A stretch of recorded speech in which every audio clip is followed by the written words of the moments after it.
palabra, Señor, de lo que tú tienes para nuestras vidas, Señor. Llenarnos de ti, Señor. Que podamos, Señor, llenar todos esos vacíos, Señor, que muchas veces tenemos, Dios, o que tal vez en estos momentos tenemos, Dios. Y que a pesar de lo que vaya a pasar, de lo que vaya a venir, de lo que venga, queremos seguir siendo llenos por ti, Señor, por tu amor, por tu misericordia, por tu palabra, Señor. Porque aunque venga lo que venga, Señor, porque aunque no sepamos qué es lo que vaya a venir, Señor, tú vas a seguir siendo fiel, tú vas a seguir siendo el Dios de nuestras vidas, Señor. Y queremos, Señor, en todo el universo, en toda la cosa que hagamos, Señor, en cada momento, Señor, en cada cosa queremos buscarte a ti, Señor. Queremos agradarte a ti, Señor. Queremos estar más cerca a ti, Señor. Yo no sé lo que vendrá, solo sé que estás conmigo para siempre.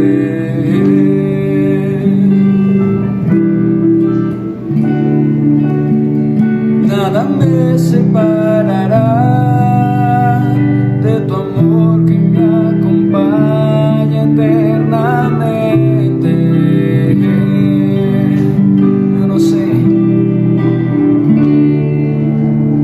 Yo no sé lo que vendrá, solo sé que estás conmigo para siempre.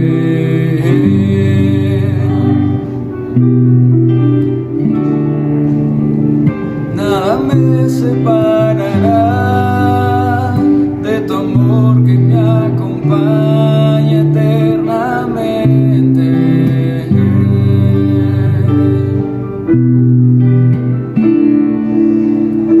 Y en todo el universo, Jesús, mi único deseo eres tú. Solo en ti estoy completo, Jesús, mi único deseo eres tú. Yo no sé lo que vendrá, yo no sé lo que vendrá, solo sé que estás conmigo para siempre.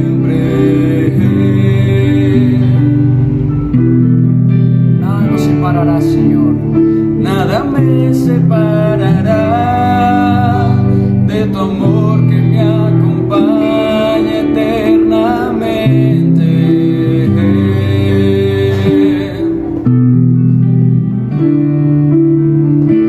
Y en todo el universo, Jesús, mi único deseo eres tú.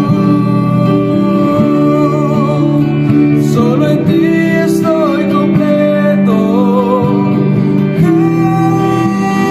Jesús, mi único deseo eres tú. Y en todo el universo, Jesús, mi único deseo eres tú. Solo en ti estoy completo, Jesús, mi único deseo eres tú.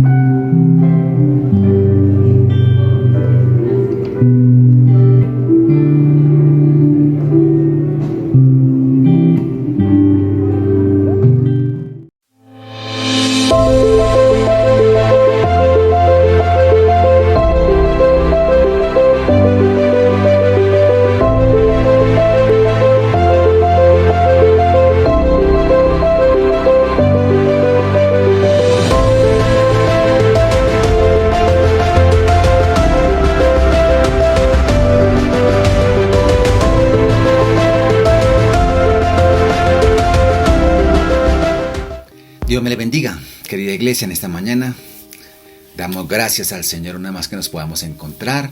Les invito a que oremos en acción de gracias a Dios. Amén. Oremos por favor y presentamos este momento, que es el momento de la exposición de la palabra de Dios. Padre, muchas gracias en este día, en esta mañana que nos concede reunirnos a través de estos medios. Quiero presentar este momento, Señor, delante de ti en el nombre de Cristo Jesús y por medio de la dirección del Espíritu Santo. Presentamos estos medios, Señor, que tu palabra corra y sea glorificada, Señor. Que esa oración, que estas alabanzas, que esta reflexión de la palabra de Dios, incluso que cada anuncio, cada parte de la obra Tierra Grata llegue, Señor, a donde llegue por tu voluntad divina, pero que tu Espíritu Santo traiga comprensión, traiga entendimiento y revelación a cada uno. En el nombre de Cristo Jesús de Nazaret, te pido, Señor, que todo este momento sea un momento dedicado a ti, para tu gloria, para tu honra, para la alabanza tuya, Señor. Presento cada familia, cada vida allí a la distancia donde está. Presento mi vida y mi familia, Señor.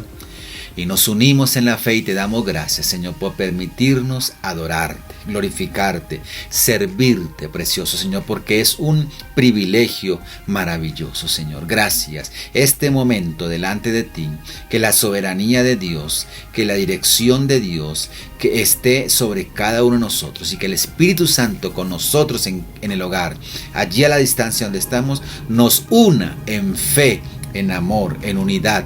Únenos, Espíritu Santo, en ti, para que podamos juntos honrarte, lograr este objetivo de darte la gloria, Señor. Presentamos en este momento y presento en el nombre de Jesús nuestras diferentes peticiones delante de ti, Señor. Tú conoces cada vida, tú conoces cada corazón, tú conoces cada familia, cada petición, Señor, a nivel familia y cada petición a nivel personal. Yo las presento delante de ti. No te digo que suceda esto o aquello, que se solucione o que pase, no, porque yo no sé qué es lo mejor. Tú sí sabes qué nos conviene, qué es lo mejor, cuál es tu voluntad. Eso es lo que pido, Señor. En el nombre de Jesús, que tengas misericordia de cada uno de nosotros, de nuestra familia, de cada persona que está aquí conectada, Señor, que está viendo, Señor, este video. En el nombre de Jesús, Padre, sus peticiones las presento delante de ti. Tú que conoces todo. No te podemos ocultar nada. Mira el corazón, la petición, la intencionalidad que hay en cada uno, la sinceridad y la transparencia delante de ti, Señor, para pedir una petición, Señor. Te hemos obedecido, nos hemos sometido a ti, estamos en obediencia, por eso nos atrevemos a pedir tu misericordia, oh Dios del cielo. Y si hay alguien que no conoce del Señor, que ha distanciado, que quizás sea la primera vez que nos escucha y se esté acercando a Dios, pues Padre, te pido que le bendigas, Señor, porque en medio muchas veces de la ignorancia, del temor a Dios o de conocerle, cometemos errores, Señor. Pero tú le permites en estos medios que estén para que podamos compartir y tú les vas a bendecir en gran manera. Oro entonces, Señor, por esa salud espiritual en cada uno, por esa paz que necesitamos, Señor. Oro, Dios del cielo, por esa salud emocional en cada corazón, cada pareja, cada familia, cada señorita, cada joven, cada chico, Señor. Sus emociones, en el nombre de Jesús, delante de ti, Señor, las presento, Señor. Trae ese equilibrio emocional. Guarda, Señor, de desconsuelos, de necedades, de perturbaciones. Dios del cielo, guarda, Señor, nuestros sentimientos de confusiones, de lamento, de tristeza, de lloro, de incluso, Señor, en perder, Dios del cielo, esa naturaleza de principio de hogar, Señor, por confusiones, por dolor, por cualquier otra razón, Señor. En el nombre de Jesús, el equilibrio emocional es necesario, lo traes tú con tu paz que solo puedes traer.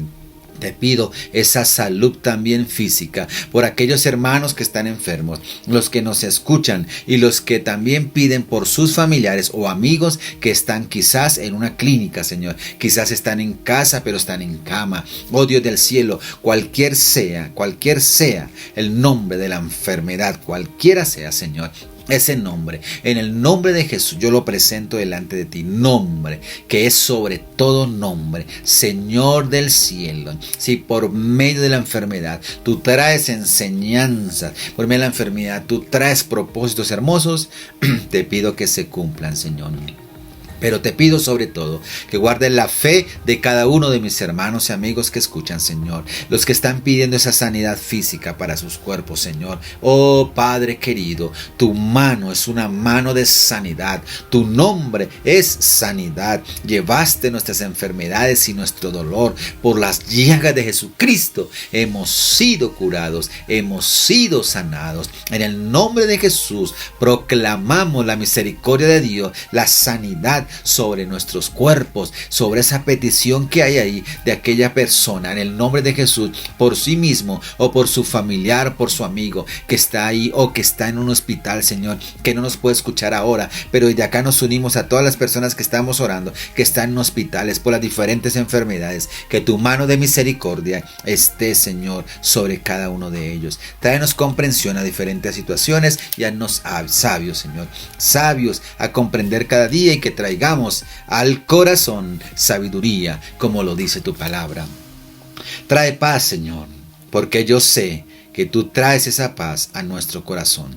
Tú traes consuelo, tú traes tranquilidad, tú traes sosiego, Señor. Tú eres bueno, Señor. Tú eres bueno. Yo quiero que aquí en casa tú le digas, tú eres bueno, Señor. Yo sé que tú escuchas nuestras peticiones, pero también Dios sabe cuando estamos a conciencia caminando mal. Pídele perdón, dile, Señor, perdóname, ten misericordia y ayúdame a corregirme.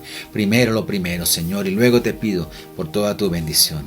Tu palabra dice, buscad primeramente el reino de Dios. Lo demás el Señor se encarga. Así que, Padre, gracias. Yo desde aquí me uno con mis hermanos y amigos a que tu gracia y tu bendición esté sobre su hogar, sobre su casa, sobre sus empleos. Dios del cielo, sobre su alacena, sobre su salud. Dios del cielo, sobre las metas que hay, los proyectos que hay. En el nombre de Jesús, por esa salud financiera, Señor. En el nombre de Jesús, en todo el sentido de la palabra, te pido, glorifícate, Señor. Glorifícate, Señor, en tu casa, en tus hijos. Te amamos, Señor. Te servimos, Señor. Gracias. En el nombre del Señor Jesucristo te honramos y te decimos gracias, porque sabemos que tú nos escuchas, Señor. Alguna petición que no mencioné o alguna petición que la desconozco, Señor, tú sí la conoces. A todos los presento, sin distinción. Los presento delante de ti, Padre. Gracias. Ten misericordia, por favor. Acude a nuestro socorro. Ayúdanos, Señor. A veces no sabemos qué hacer, qué decisión tomar, qué pasos dar. Oh Dios del cielo, trae dirección, trae orientación. En el nombre de Jesús, trae esa orientación. Padre, por favor, danos a esas personas, esos contactos que se necesitan para nuestro negocio, para nuestra empresa, para nuestros sueños, para nuestros estudios, para todo tipo de proyectos. Señor, por favor, si es en tu voluntad que así sea, glorifícate.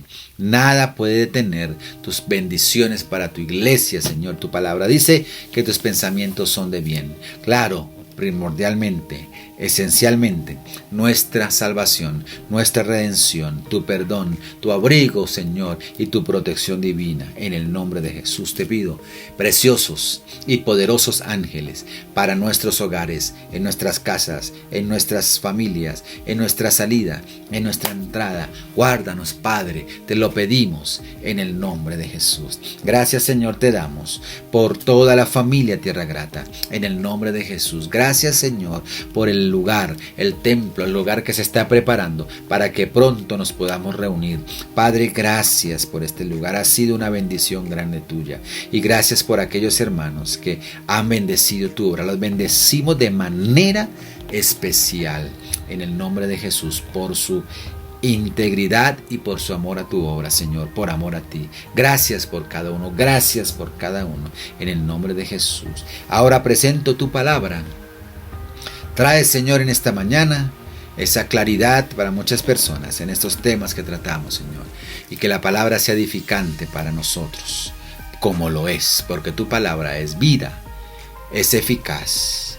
Aleluya, gloria a Dios. Muy bien, querida iglesia, gloria a Dios, Dios les bendiga una vez más y les voy a invitar a que compartamos juntos, amén. En este momento es la palabra de Dios, vamos a compartirla juntos. Les voy a invitar a que abra su Biblia ahí en el libro de Romanos, tenga la bondad y abra en el libro de Romanos, por favor, capítulo 3.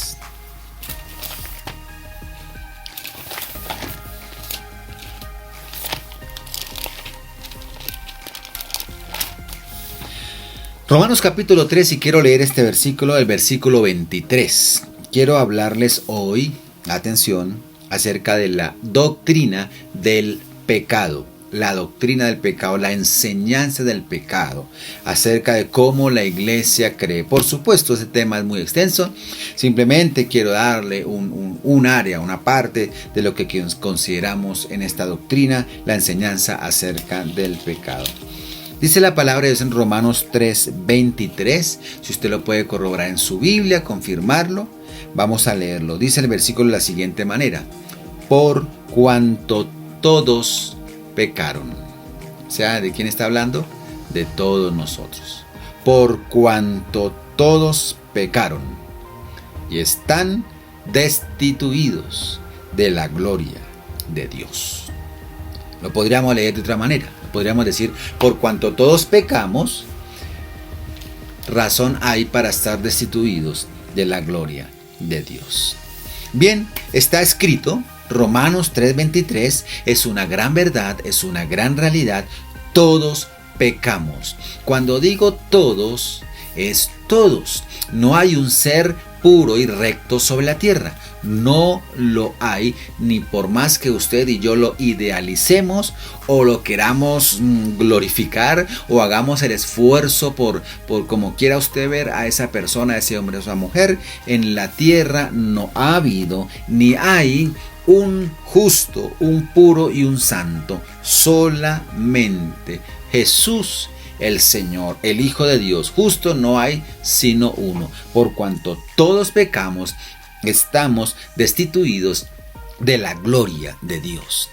Nosotros como iglesia enseñamos esta doctrina del pecado. Es la doctrina que consiste en la comprensión acerca de nuestro estado de perdición y de corrupción. Es el acercamiento a reconocer nuestra naturaleza pecadora, lo que somos, porque somos así, reconocer esa fragilidad humana que se le conoce como un estado de corrupción y de perdición. Por eso, de esta manera y planteándolo bajo el tema todos pecamos y estamos destituidos, tenemos entonces que pensar en que si esto no fuese así, si no lo entendemos así, si no lo comprendemos así, si no lo aceptamos así, tenemos que decir, entonces, ¿para qué se necesitaría un mediador entre Dios y el hombre?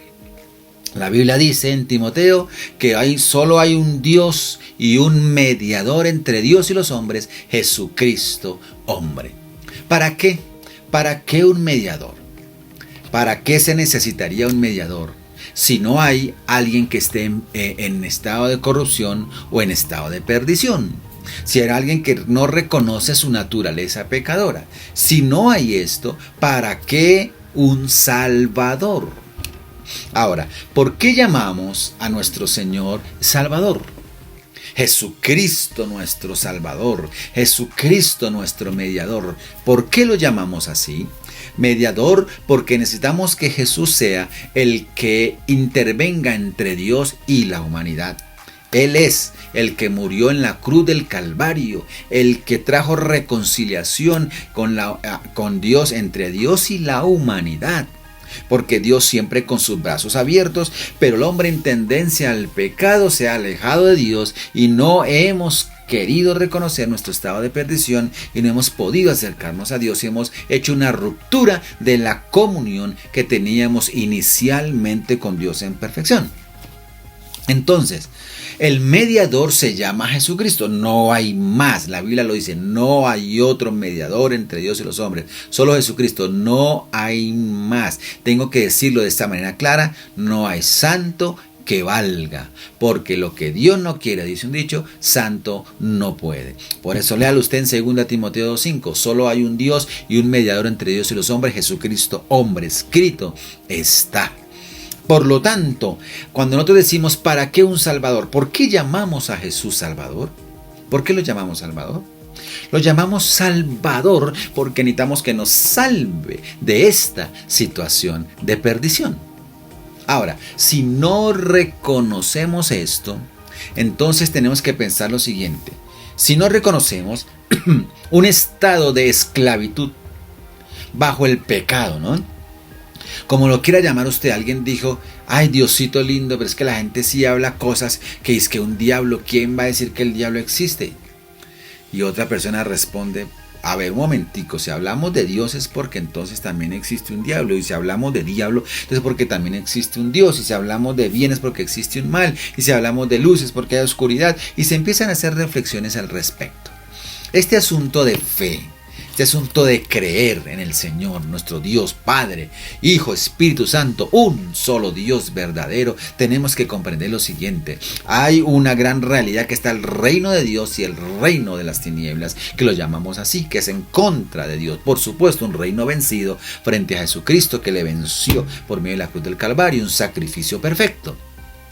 Lo llamamos Salvador porque necesitamos que nos salve de esta condición. Estamos en esclavitud del pecado. Es así de claro, estamos en esclavitud del pecado. Por tanto, si yo no reconozco que hay pecado, que estoy bajo esclavitud del pecado, que mi carne, que mi ser, lo que soy yo, tiendo a cometer pecado, a pesar de que digo ser santo, buena gente y que voy a una iglesia quizás, o que me acerco a Dios, por más que esto, si yo no reconozco que mi carnecita, mis pensamientos, mi naturaleza humana tiende hacia el pecado, me parece más fácil mentir que decir la verdad, me parece más fácil engañar que ser íntegro y leal, me parece más fácil ser deshonesto que honesto, me parece más fácil colarme en una fila que hacer la fila acorde a lo que me parece más fácil, todo como que me llama la atención y se va convirtiendo una cosita tras otra en agrandar una situación y una manera y estilo de vida que se nos convierte todo en pecado. Terminamos cometiendo pecado sin darnos cuenta. Estamos esclavizados en una naturaleza humana que tiende al pecado. Entonces, si yo no reconozco esa esclavitud, entonces ¿para qué un redentor? ¿Para qué hablamos de redención por medio de Jesucristo en nuestros templos, en nuestras iglesias, en nuestras transmisiones? Cuando tomamos la Biblia, cuando hablamos de que Jesucristo es nuestro Salvador, Jesucristo perdonó nuestro pecado, Jesucristo nos lavó con su sangre, Jesucristo nos reconcilió con Dios Padre. ¿Para qué hablamos todo esto si es que no estamos reconociendo nuestra esclavitud bajo el pecado de que somos pecadores? La tendencia del hombre es decir que soy buena gente y no quiere llamarle pecado a lo que es pecado. Ahora, si no hay inmundicia, permítame utilizar esa palabra porque es que el pecado es una inmundicia delante de Dios. Si no hay inmundicia en nosotros, si no hay nada de pecado, entonces ¿cuál es la necesidad de que nosotros seamos lavados con la sangre preciosa del Cordero de Dios?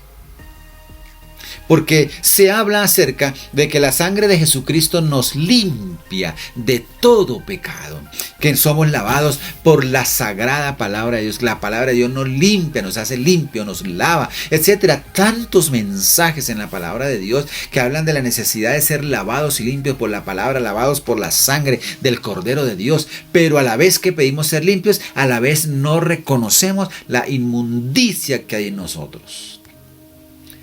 Mire, acépteme esta palabra.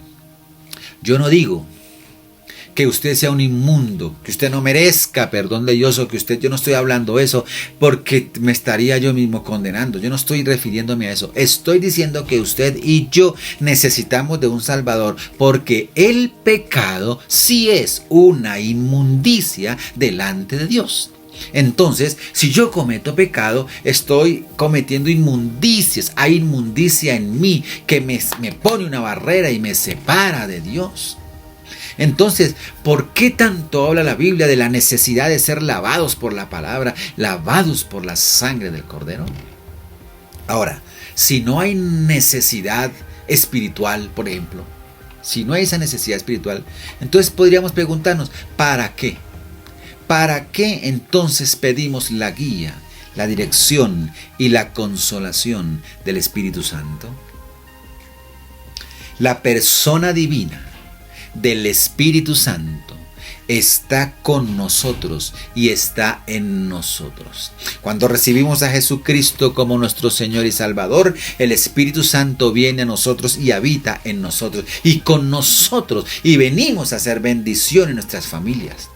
Pero nosotros le pedimos al Espíritu Santo que nos guíe, le pedimos al Espíritu Santo que nos consuele, que nos fortalezca, que nos ayude. ¿Cuál es esa tarea del Espíritu Santo? Pues el Espíritu Santo nos lleva a glorificar a Cristo, el Espíritu Santo nos lleva a toda verdad, el Espíritu Santo trae revelación, trae consolación. Eso se llama la necesidad espiritual que hay en nosotros. Necesitamos la comunión con el Espíritu Santo. ¿Para qué pedimos el Espíritu Santo si no vamos a reconocer que tenemos una necesidad espiritual que no está en nuestras manos el poderla resolver?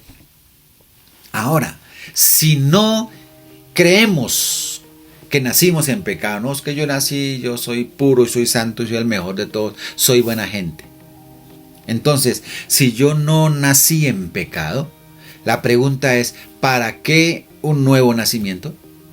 Porque la Biblia enseña acerca del nuevo nacimiento.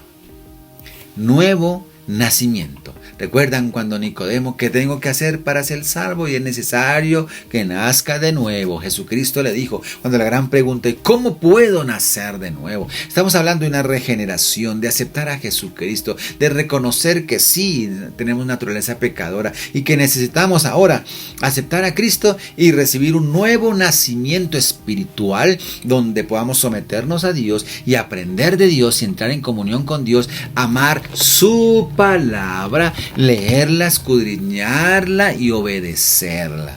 El cristianismo tiene como principio el reconocimiento de la redención por medio del Señor Jesucristo. Esto no lo podemos cambiar, es algo imparagitable, es algo fundamental en nuestra fe. ¿El qué? El reconocer en la redención, que seamos redimidos por medio del Señor Jesucristo, que Él nos rescate, que Él nos salve, que Él nos redima, que Él nos presente ante el Padre, que Él nos reconcilie, que Él sea intermediario.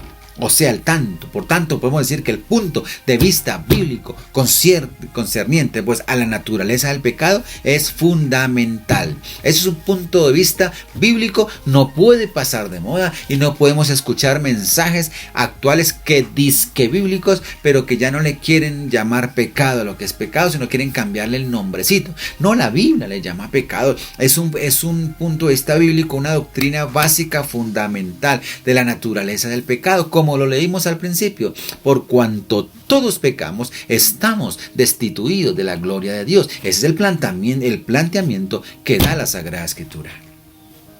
Dicho de otra manera, cualquier tendencia a minimizar la seriedad de lo que es el pecado tiene consecuencias graves. Si usted quiere ser el cristiano que quiere minimizar la seriedad del pecado, si quiere volverse el modernito, que ahora no le dicen no exagere, no fanatice, no solamente por liviandar y hacer que la gente se sienta feliz y linda y amada por Dios y nada más, y no le presentas al Dios que exige de ti santidad, que exige que se comprometa con Dios, que rechacemos el pecado. Cualquier tendencia que haya a minimizar esa seriedad del pecado tiene consecuencias graves, porque estamos entonces dando un punto de vista mucho menos exaltado de la persona de Jesús. Estamos degradando la perfección de la persona de Jesús, y más aún estamos dejando por el piso la obra redentora de Jesús, donde Él tuvo que incluso dar su vida y morir por ti y por mí, por pagar nuestro pecado. Porque es que el pecado no se minimiza, no es cualquier cosita. El pecado es lo que nos aleja de Dios. Es lo que nos aleja de Dios. Por eso nosotros defendemos tres verdades centrales bíblicas. Las defendemos, que son el tema de Dios.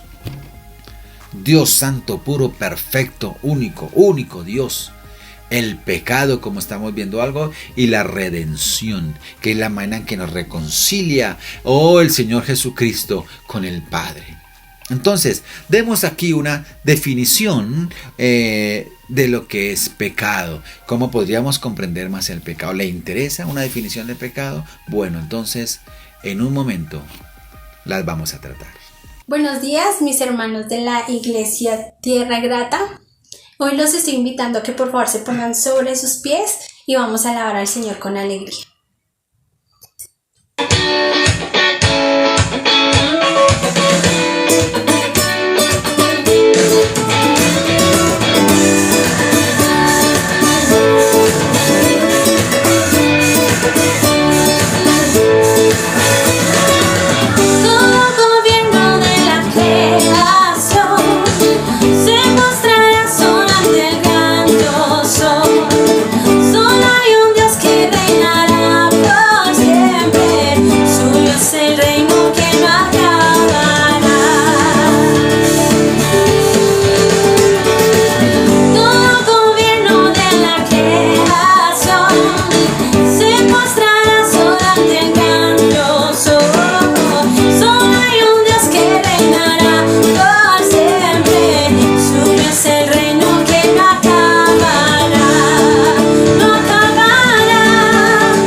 Amén, adoramos a ese Rey eterno. Qué gozoso es cuando podemos cantar con mucho entendimiento y alegría al Señor, amén. Adoraremos a ese Rey eterno, a ese Dios celestial, es el que hoy tenemos el privilegio de adorar, amén, mis hermanos. Y ahora quiero invitarles a que cantemos esta canción donde dice: he aquí, nuestro Cristo viene ya. y vamos a declarar su palabra. Amén.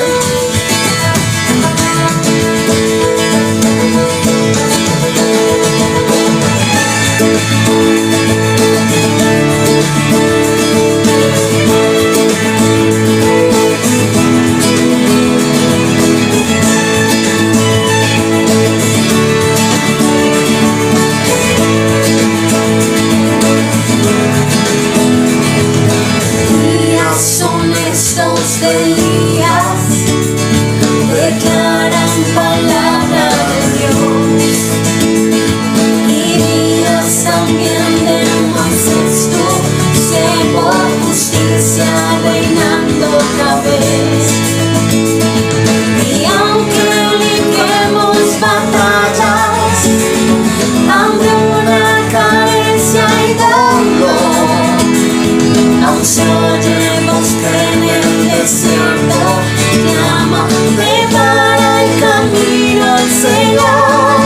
He aquí, Yeshua vendrá, brillando como el sol, el cielo lo verás, declara hoy, el año del Señor, desde Sion llegó la salvación. Creen, Cristo es salvación. Días de Ezequiel también llegan, los huesos se llenan de piel.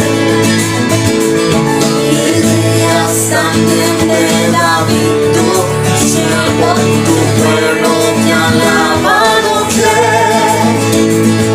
Son días de gran cosecha, los campos ya listos están, son los obreros de tu viña, declaramos hoy tu verdad. He aquí, Yeshua viene ya, brillando como el sol, el cielo lo verás, declara hoy, el año del Señor, desde Sion llegó la salvación. He aquí, Yeshua viene ya, brillando como el sol, el cielo lo verás, declara hoy, el año del Señor, desde Sion llegó la salvación. He aquí, Yeshua viene ya, brillando como el sol, el cielo lo verás, declara hoy, el año del Señor, desde Sion llegó la salvación. ¿Quién fue y quién es y quién ha de venir? ¿Quién fue y quién es y quién ha de venir? ¿Quién fue y quién es y quién ha de venir? ¿Quién fue y quién es y quién ha de venir?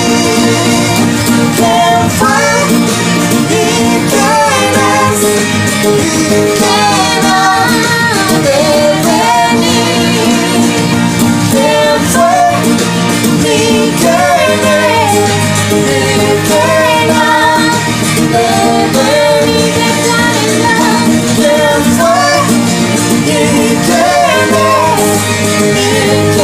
ha de venir? ¿Quién fue y quién es y quién ha de venir? ¿Quién fue y quién es y quién ha de venir?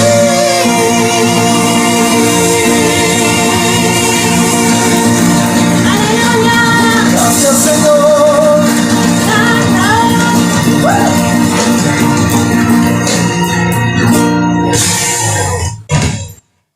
Amén, mis hermanos.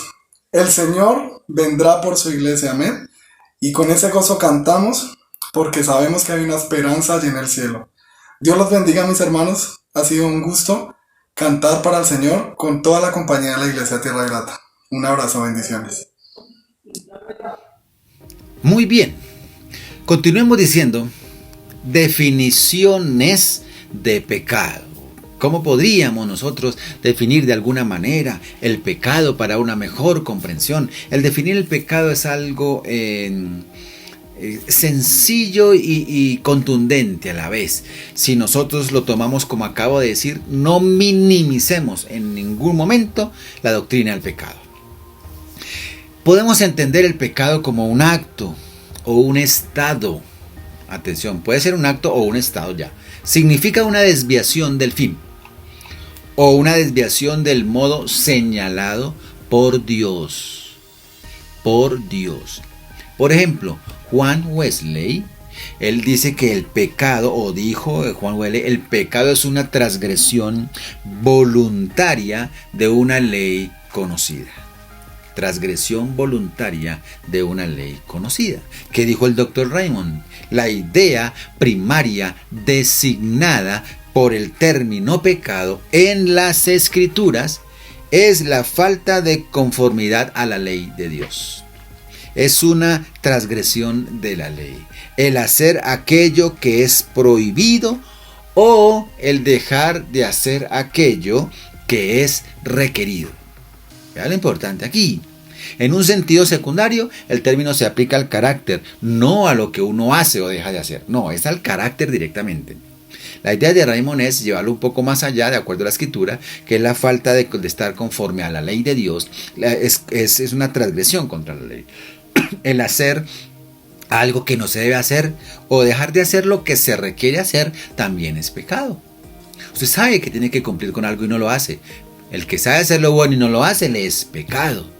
Por ejemplo, Strong también tiene una definición de pecado y dice: el pecado es la falta de conformidad a la ley moral de Dios, ya sea en acto o carácter o estado. Esa es como una definición más completa, uniendo los diferentes aspectos. Pero no es lo que estamos diciendo acá. Todos coinciden en decir que el pecado es la falta de estar conforme a la ley de Dios. Y aquí, conforme a la ley de Dios, conforme a la ley moral, ya sea en acto, en carácter o estado. Ahora, ¿todo esto conforme a qué? A lo que dice la Biblia misma. Son opiniones de grandes exégetas y hombres de Dios, por supuesto. Entonces, ¿qué dice la ley? La ley de Dios, la palabra primera de Juan 3:4. Porque primera de Juan 3:4 también tiene algo que decirnos. Primera de Juan 3:4 tiene algo que decirnos. Miren lo sencillo que es la palabra de Dios. Todo aquel que comete pecado infringe también la ley. ¿Cómo dice? El que comete pecado, que está haciendo, infringiendo la ley. Y luego explica y dice: pues el pecado es infracción de la ley. Ahí está claro lo que se está como complementando cada uno. Exacto. La Biblia misma lo enseña. Todo aquel que comete pecado infringe también la ley, porque el pecado es infracción de la ley de Dios. El pecado es infringir la ley de Dios. No estás de acuerdo a la palabra de Dios. Por eso es que a veces dicen: pero ¿qué es pecado? Es que ¿qué es pecado? Y la gente como que no quiere llamar a esto pecado, que es que esto depende, que es que se vuelve todo sofisma, ¿no? Que depende del punto de vista, que depende de lo que tú llames pecado, depende de lo que tú consideres pecado, depende de lo que tú consideres pecado, depende de lo que yo piense que es pecado. Entonces ahí miramos a ver si es sí es o no. ¿Se imagina usted Dios sujeto al pensamiento de cada uno? Dios concediéndole el capricho a cada uno. Porque si a mí me gustan robarme ciertas cositas y me acostumbro a ello, pues para mí eso ya no va a ser pecado. Ya me considero que soy un pilo y que Dios me dio el don de habilidad, ¿sí? Entonces cada uno va a tener un concepto. Por eso es que está escrita la palabra de Dios, la Biblia. La palabra de Dios, la ley de Dios. Imagínese usted uno cada ratico, ¿qué piensas tú sobre eso? No, ya tenemos la mayor palabra profética escrita. Por eso el pecado trae consecuencias. Uno de los pecados, de las consecuencias del pecado es la culpabilidad, la culpa. La oposición a la ley de Dios significa oposición personal a un Dios personal. Así de clarito y sencillo. ¿Nos oponemos a la ley de Dios? Ok, nos estamos oponiendo de manera personal a un Dios personal, que tiene un trato con el mundo, pero que tiene un trato también con tu familia, pero que tiene también un trato con tu núcleo familiar, pero que tiene también un trato contigo tú a tú. Porque uno por uno daremos cuentas a Dios. Y note que Dios no es la ley del amenazante, del que es que le obedece o quién sabe qué le va a pasar. No, mire que Dios no es así, ya lo vamos a entender mucho mejor. La culpa que viene sobre la persona reconoce que le ha fallado a la ley de Dios. Eso es natural. Una persona hace algo y sabe, reconoce que se ha equivocado, lo reconocen. Pero muchas personas no quieren decir, Dios, reconozco que pequé. No, sino dicen es, ay, permítame la expresión, ¿no? Ay, la embarré, se me fueron los luces aquí. Ah, dejemos así. Pero entre ellos, o entre sí mismo, o con el espejo. Pero no reconocen que es a Dios el que le hemos fallado y que Dios es el que ha colocado la ley. Si Dios me envía a amar, es porque Dios es amor. Si Dios me dice que no odie, no es porque yo sea pilo y diga, no, es que a mí no me gusta odiar, yo soy solo amor. No, es que eso viene de Dios. Somos de naturaleza divina, a imagen de Dios. Y yo sé cuando hago bien, y sé cuando hago algo mal, y sé cuando no quiero reconocer que algo es malo, no lo quiero reconocer. Porque es que en mi familia no pensamos así. En mi cultura, en mi país no pensamos así. ¿Qué tal que eso fuera así? No, hay una sola ley escrita. Y la culpa, como sentimiento personal, debe distinguirse de la conciencia de la culpa. Porque una cosa es que usted se sienta y que, ay, sí, bueno, como que me equivoqué, como que un sentimiento de... No, eso es diferente a una conciencia de culpa. Donde usted es consciente, sabe y lo sabe. Lo sabemos. Vamos al punto en que quiero llevarlos. La culpabilidad es una consecuencia del pecado. Mire, hay circunstancias varias que pueden aumentar o pueden disminuir la conciencia de esa culpa. ¿A qué me refiero? Me estoy refiriendo a cuando queremos justificarnos. Cuando yo sé que algo hice mal y se me tilda o me juzgan y yo sé que estoy mal, yo quiero defenderme, justificándome. O incluso yo mismo hago algo y después, ay, es que lo que hice acá, ay, bueno, pero es que si no lo hago era para bien, era mejor, no sé qué. Nos justificamos, pero no reconocemos que ha sido un pecado. Por tanto, quiero decirles que el pecado engaña. Pero ¿sabe también qué? No solamente el pecado engaña, el pecado termina endureciendo el corazón. Tengamos cuidado, hay muchos ejemplos en la Sagrada Escritura que el pecado engaña y termina endureciendo el corazón tanto que su mente se les embota y ya no quieren amar a Dios, sino que a lo bueno lo llaman malo y a lo malo terminan llamándole bueno y hacen su propia ley como si vivieran sin Dios. Un hombre tiene menos conciencia de pecado mientras más comete pecado. Usted hágalo seguido, cometa pecado seguido y siente que ya no es pecado. Y aunque usted sienta que ya no es pecado, no significa que deje de ser pecado. Significa que usted es consciente de lo que está haciendo y Dios nos ayude y nos guarde a hacer el que nos acostumbremos a algo a tal punto de vista que es tanta la costumbre que ya no lo vemos como pecado, algo que nos separa y nos rechaza desde Dios. La culpa siempre va a permanecer, siempre va a permanecer. Entonces, quiero decirles que hay algo aquí importante. Hay una necesidad, llamémosla así, de una prueba para la humanidad. ¿Sí? O sea, el hombre debe glorificar a Dios de manera voluntaria. ¿Sí? El hombre debe glorificar a Dios de manera voluntaria. Escúcheme esa palabra, glorificar, y escúcheme la otra palabra, voluntaria. Tú, yo, la humanidad debemos glorificar a Dios voluntariamente. Por supuesto, hoy en día esta frase es muy discutida, porque muchos dirán, ¿quién dijo que debemos? ¿Quién dijo que nos toca? ¿Cuál Dios? ¿Cuál glorificar a cuál Dios? Yo soy Dios, o yo me creo a Dios, o Dios hay muchos, o yo simplemente todo el mundo habla de Dios y a cualquier cosa que le llamen Dios, a ese adoro y listo. porque esas son las tendencias de hoy. Por falta de tener fe y creer en la palabra de Dios, entonces terminamos creyendo en lo que caiga y terminamos justificando y aceptando todo, y para caerle bien a la gente, entonces nos congraciamos con todos y estamos vendiendo los principios bíblicos. Pero el hombre debe glorificar a Dios y debe hacerlo de manera voluntaria. Ahora, yo hablé de una necesidad como de una prueba. ¿Por qué? Porque tomando el riesgo de una posibilidad de caer en pecado, el hombre debe ser probado. Aunque haya ese riesgo, debe haber una prueba, debe existir la prueba en el hombre. O sea, una de las pruebas que llamamos la tentación es permitida. Desde un principio ha sido permitida. ¿Para qué? Para poder probar y para poder perfeccionar la obediencia humana. Eso tenemos que saberlo. Pero es que soy tentado, ¿dónde está Dios? Como dice la oración que enseñó Jesús. Un modelo de oración. No es que sea esa la única, sino es un modelo. Que dice, Padre nuestro que estás en los cielos, santificado sea tu nombre. Pero hay una parte donde dice que nos guarde de la tentación. Perdona mis pecados como yo perdono a los que nos ofenden. Líbranos del mal, líbranos de la tentación. Ven la oración del Padre nuestro. Miren, esa tentación es permitida porque el hombre, toda la humanidad, necesitamos ser probados para perfeccionar la obediencia humana. ¿Cómo puedo yo saber que yo decido amar a Dios si no tengo más decisiones, no tengo más opciones? La opción única es Dios y punto. Dios me creó así, creo a Dios y no tengo a nadie más quien mira ni por quién optar. Pues entonces, pues sí, yo amo a Dios y sirvo a Dios porque es que es mi opción. Claro, pues si no hay más. Pero si Dios prueba y dice decide, perfecciona la obediencia humana, porque yo aprenderé a tomar decisiones. Por ejemplo, Adán fue creado santo, ¿cierto? Eso lo sabemos. Pero Adán también fue dotado de la facultad de escoger libremente entre alternativas morales. Miren lo que hace Dios. Dios puede crearlo, que solo lo adore a Él y punto, pero Él no lo hizo así, porque Dios no creó un robot.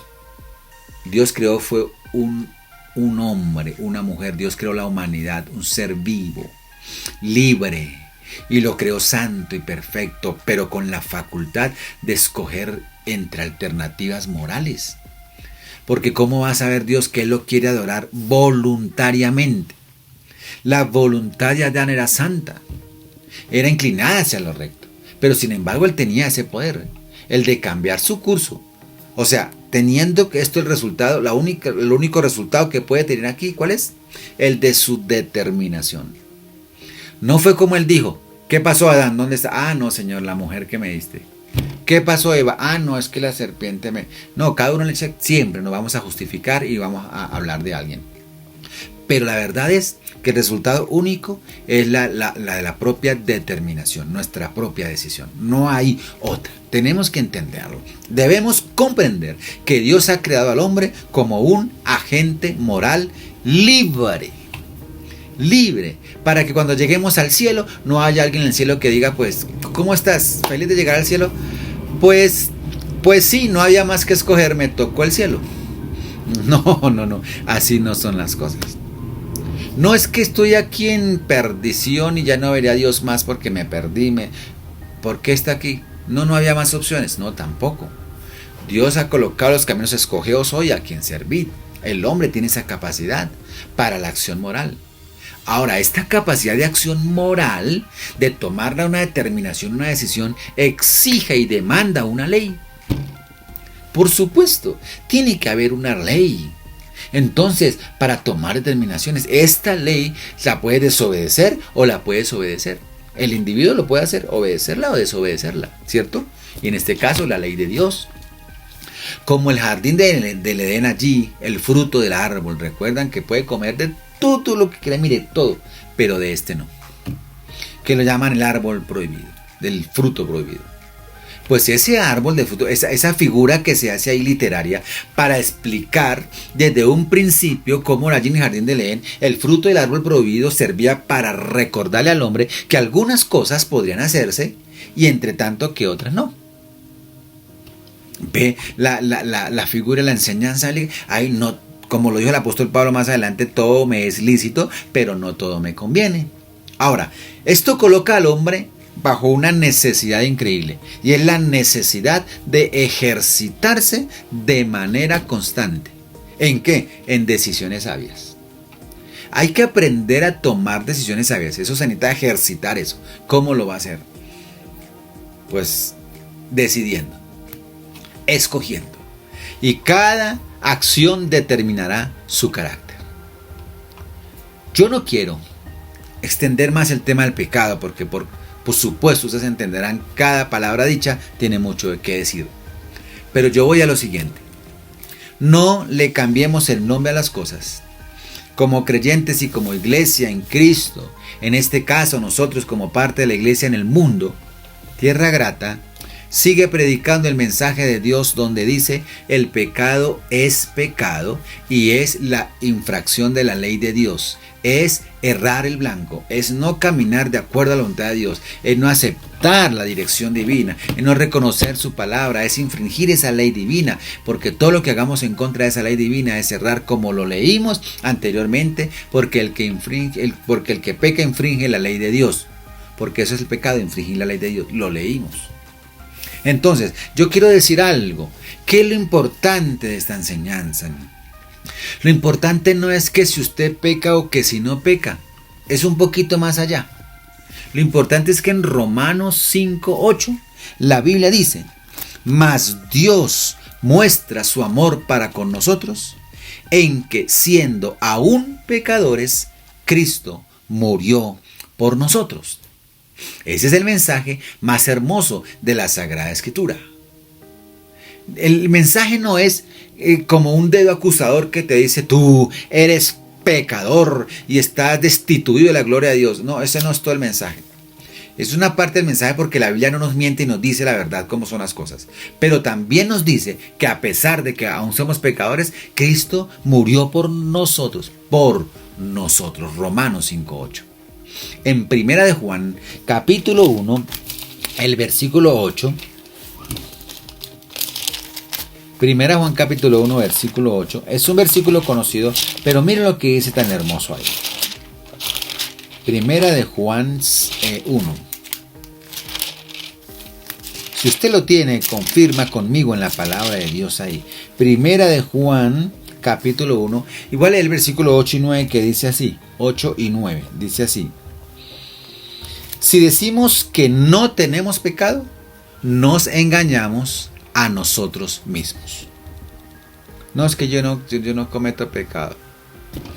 Si decimos que no tenemos pecado, pues nos engañamos a nosotros mismos. Y la verdad no está en nosotros. Es clara la palabra, ¿verdad? La verdad no está en nosotros.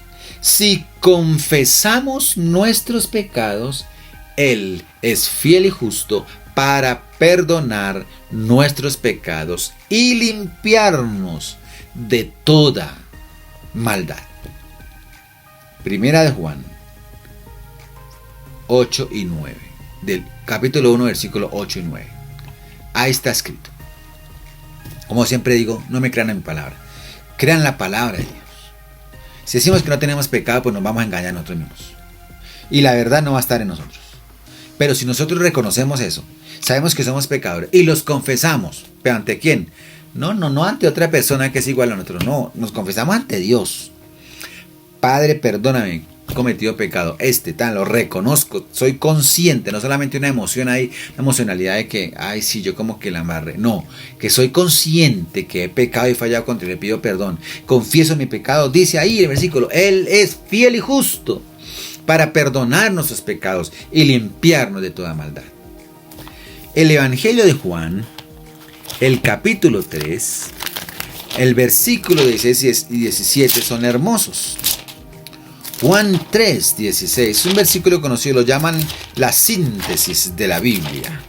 El versículo 16, el resumen de la Biblia en un solo versículo. Pero el 17 nos ayuda a comprender, porque dice: porque de tal manera amó Dios al mundo, que ha dado a su Hijo unigénito, para que todo aquel que en Él cree no se pierda, mas tenga vida eterna.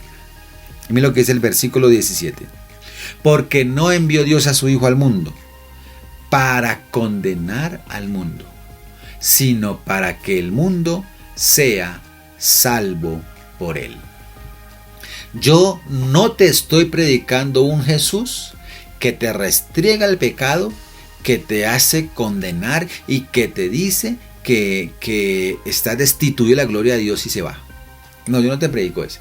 Yo te predico el Jesús de la Biblia, la palabra de Dios, que dice que Él te dice que tú eres pecador y que tienes que reconocerlo, pero que también te dice que Él pagó por ti, dio su vida y murió por ti, y que Él es fiel y es justo, y que si tú y yo confesamos los pecados, Él nos va a perdonar. Si nos reconocemos y nos arrepentimos de eso, Dios nos va a perdonar. Porque Dios no envió, dice, Dios no envió a su Hijo Jesucristo al mundo para que el mundo lo condene. Mire, es que todo el mundo es pecador, acabe con el mundo. No, Dios no envió a Jesús aquí para humillarnos y condenarnos, hacernos sentir lo peor. No, Él lo que quiere es que entendamos que el pecado es lo peor que hay. No usted ni yo. No, nosotros no. Nosotros alcanzamos misericordia por Él. Lo que Dios no quiere ver es el pecado, la inmundicia en nosotros. Él envió a su Hijo no para condenar al mundo, sino para que el mundo sea salvo por Él. Mire usted Primera de Pedro, tenga la bondad, ya vamos terminando. Primera de Pedro, capítulo 1. En Primera de Pedro, capítulo 1, hay un versículo hermoso también que lo podemos leer. Primera de Pedro 1. El versículo 18 dice lo siguiente, 1 Pedro 1, 18 y 19.